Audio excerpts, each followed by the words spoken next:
Transforming your physique in 6 to 12 months is actually not that difficult. That doesn't mean it will be easy, it just means you don't need that much knowledge to understand how to do it. In fact, I did it multiple times in my own journey with getting leaner or getting bigger. And I've broken this process down into 6 steps on how to do it. Now, if you are in a position where you're dissatisfied with your body and you're actually serious about changing your physique, I want you to take a pen and paper, take notes on this video, and also take action on the following steps, because we will go into great detail about how you can actually change your physique in 6 to 12 months. Step number 1, create a vision.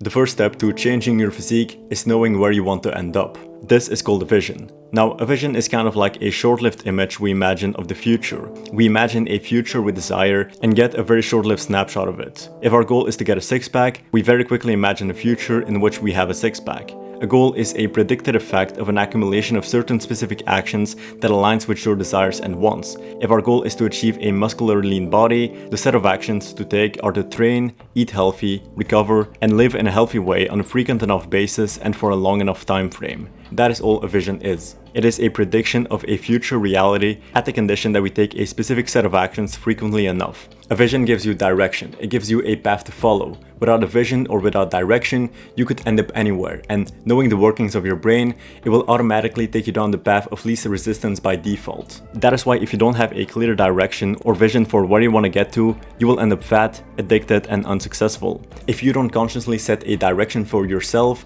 your subconscious will do it for you anyways, but rarely will that be something you actually want. You need to consciously set a vision for yourself. Now, there's 2 parts to a proper vision. Figuring out the vision itself and figuring out who you need to become in order to achieve that vision. To figure out the vision, you simply think about where you want to end up in the future physically. You will have this specific image of what you want to look like in the future. What body fat percentage are you? What weight are you? What do you look like physically? Once you have the answers, that will be your vision for your fitness. Now, the problem with our imagination is that it quickly vanishes. That is why we need a physical representation of our vision. The reason this is powerful is because A, it becomes a lot easier to visualize what you want. Our imagination can be quite vague, so with an actual picture you can visualize the goal with a lot more clarity. And B, you can remind yourself of the vision on a daily basis. Many like to do this by hanging posters of their dream physique, having pictures around, or changing their phone wallpaper to that picture. I like to create a vision board, or multiple pictures on a single page that all represent my goal for the future.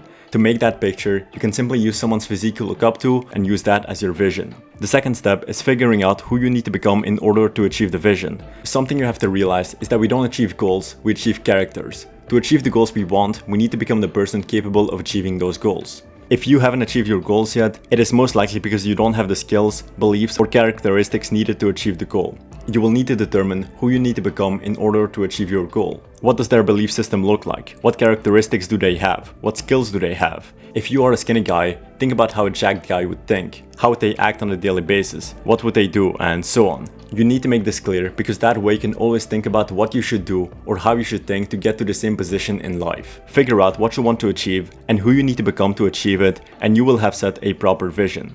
Step number 2, create an anti-vision. An anti-vision is the exact opposite of a vision. It is the place you do not want to end up in. This is a positive fear mechanism that kicks you into action. If you could visualize the worst possible scenario you could end up in physically, what would that look like? I'm assuming your anti-vision would be to be very out of shape. For some, the absolute nightmare would be to be very overweight. For others like me, the absolute nightmare would be to become very skinny again. Now, just like with your vision, you will identify who you need to be to get to that goal. How does a fat person think and behave? What do they do on a daily basis? They probably skip the gym frequently because they want to relax at the end of the day.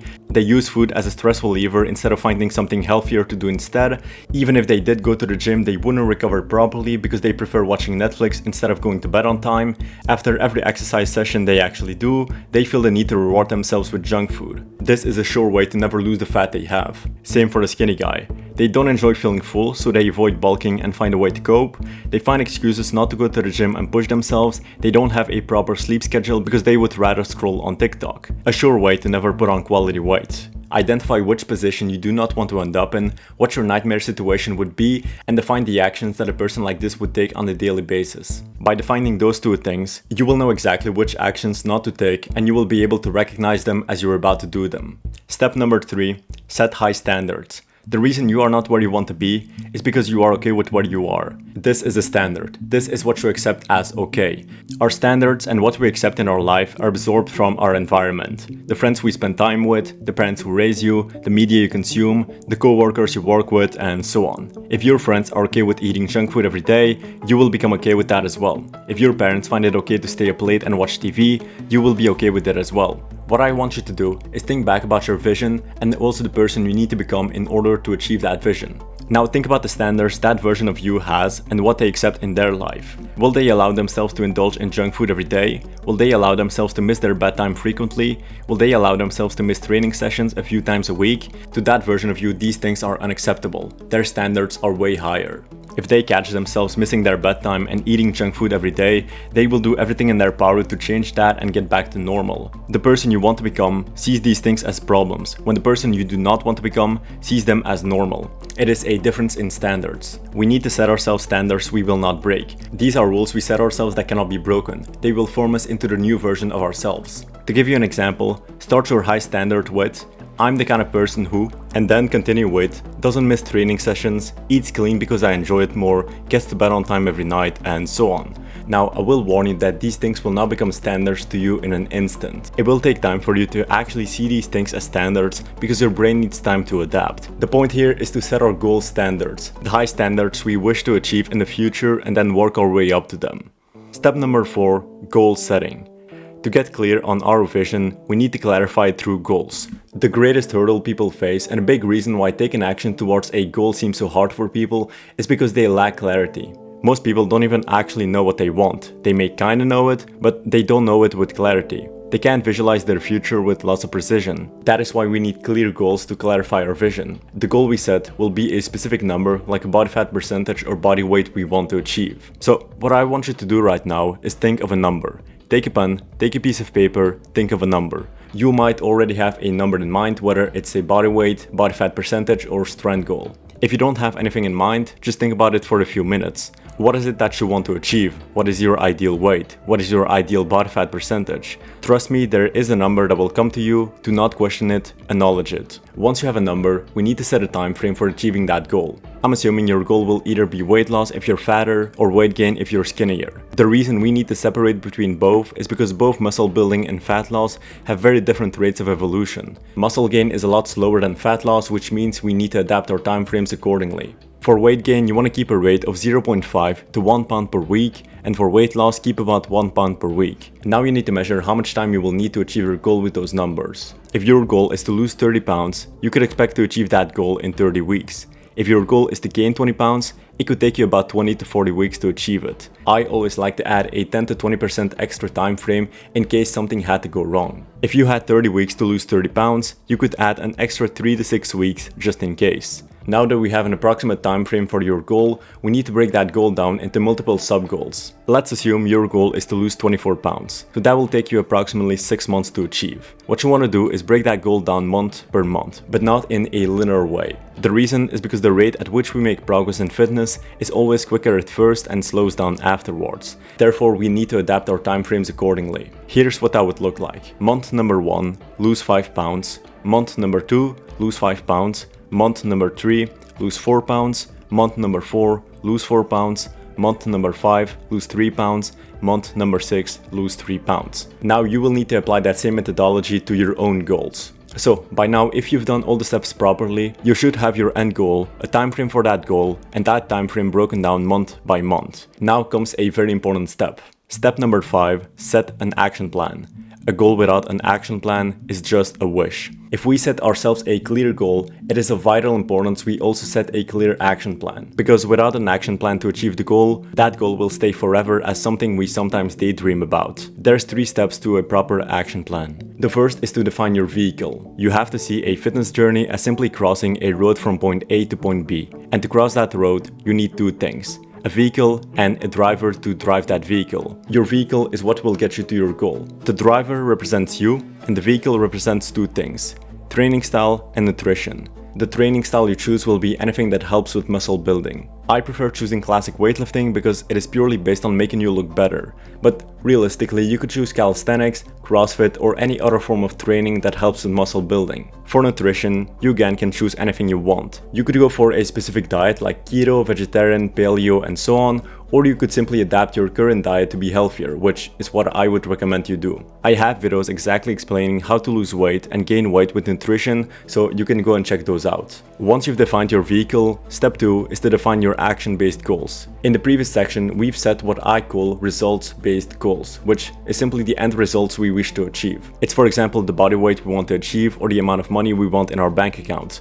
Those are results-based goals. Action-based goals, on the other hand, are kind of like a massive to-do list. Those are the actions we need to take in order to achieve the results-based goal. Let me give you an example. If our results-based goal is to lose 24 pounds in 6 months, then our action-based goals might be to perform 120 workouts over the course of those 6 months and eat less than 2400 calories for the 140 days over the course of those 6 months. What you can then do is put those action-based goals on a piece of paper and add squares for how many days you need to complete over those 6 months. Then, every day where you complete a workout or you hit your caloric intake, you scratch one box. That way you can easily keep track of what you have already done. Then you want to break those goals down across the months, and then every day set a daily task that will get you closer to that goal. Most likely those daily goals will either be to complete a training session or hit a certain amount of calories. The third step is to foresee failure. There's 2 types of visualizations we can do, positive ones and negative ones. With positive visualizations, we often see ourselves taking the right actions and doing everything right. However, I think one of the more effective ways to do visualizations is by doing negative ones. This is when you see yourself messing things up and doing the wrong things, but then visualizing what you will do in order to solve that issue. For example, let's say you need to go to the gym tomorrow. A negative visualization would be you imagining yourself tomorrow, but not feeling motivated to train. Instead of going to the gym, you got on the couch and watched Netflix. Foreseeing failure would be seeing yourself face that challenge, see yourself getting off the couch, putting your shoes on, grabbing your gym bag, getting into the car and driving to the gym. What you need to do is define possible scenarios that will probably happen in the future and set an action plan for how you will deal with those situations. It's not a bulletproof method, but it can definitely reduce the amount of times you end up doing the wrong thing. The final step, step number 6, education. You'll need to keep educating yourself along the journey to make sure to keep progressing and avoid potential mistakes. See education as increasing your skill stack and training as using your current skill stack. Through education, you'll be able to keep improving and make faster progress. Now, to summarize everything, the 6 steps to transform your physique in 6 to 12 months are to create a vision, create an anti-vision, set high standards, set goals, set an action plan, and keep educating yourself along the way. So, that's it for this video. Hope you enjoyed it, hope you learned something. If your goal with watching this video was to get abs specifically, you can click on this video on the smartest way to get abs, which will teach you everything about that.